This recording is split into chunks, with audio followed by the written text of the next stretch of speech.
Alles is net fucking gelos, laat vergaan. Kom hierdie fucking Cyril nou met sy kak van ja, ons moet vervaardig en ek weet nie wat alles nie. Daai man is besig om te gly op sy gat, hoor. Hy is besig om te gly op sy gat. Sy party het die tekstielindustrie verwoes. Sy party het die staalindustrie verwoes. Al die staalindustrie wat so verwoes is, al die ingenieurswerke, al die ingenieursplekke, alles is toe. Miljoene jobs wat verlore gegaan het. Hulle het die land afgebreek. Ons was 'n selfvoorsienende land gewees, man. Hulle het dit alles afgebreek om vir hulle self geld in hulle sakke te steek.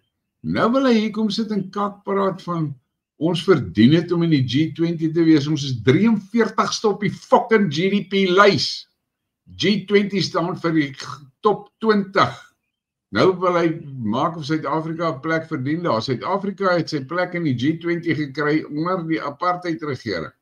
Omdat ons verskriklik fucking geproduce het en uitgevoer het.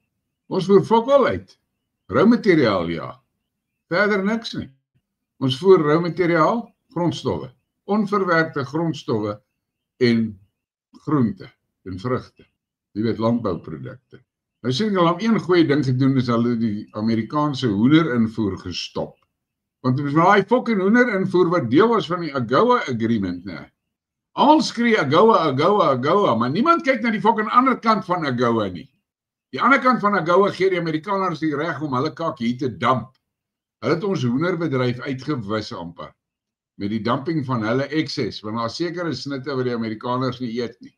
Dan damp hulle daai vlekkies en goed hier teen piss-cheap pryse, waarteen ons local ouens nie kan kompeteer nie. En die locals het hoeveel keer gevra vir die regering, moenie dit doen nie, en hulle maak dit vir ons onmoontlik om te kan operate. Hoeveel groot moederproduksie-operators in ons land is sy moeder? Maar nou kom hierdie donderse steen kakhuis in. En hy, wat doen hy? Spuit Bill Gates se kak in al die hoenders. Nou wil hy daai selfe kak in al die beeste inspuit. Iemand moet die fokker stop. As ons hierdie ouens nie stop nie, gaan ons almal dood vergiftig. Hoe die fok gebeur dit? Ons sit en kyk, laat hulle ons vergiftig. Hoe die fok gebeur dit? Buddy Brown, ek het nou die oggend daarom geluister, toe praat hy oor dinge in Amerika en hy praat oor die Christendom in Amerika. Toe sê hy, as hy na dit kyk, al wat die Christene kan red, is crusades weer. Nou vir julle wat jonk is en nie weet wat met die crusades gebeur, jy moet beter gaan lees en oplees wat daar gebeur, hoor. Dus met die crusades wat die moslims gedryf was uit Europa uit, fucking tot oor die Bosphorus daar in Turkye. En Karel Martel het vir hulle gesê, bly daai kant van die fokker rivier, as julle hierdie kant toe kom, maak julle dood, in elk geval. Maar ek kyk, Europa is, ek luister na 'n gesprek van Eva Vladerenbroek, eerlikheid. 70% van die mense in Brussels is immigrante. Sy het 'n paar stede opgenoem wat almal oor die 50% is. Sy Europa is in sy moeder en klaar. Ek sien gisterand 'n video van hoe dit in Switserland lyk. In daai een stad in Switserland.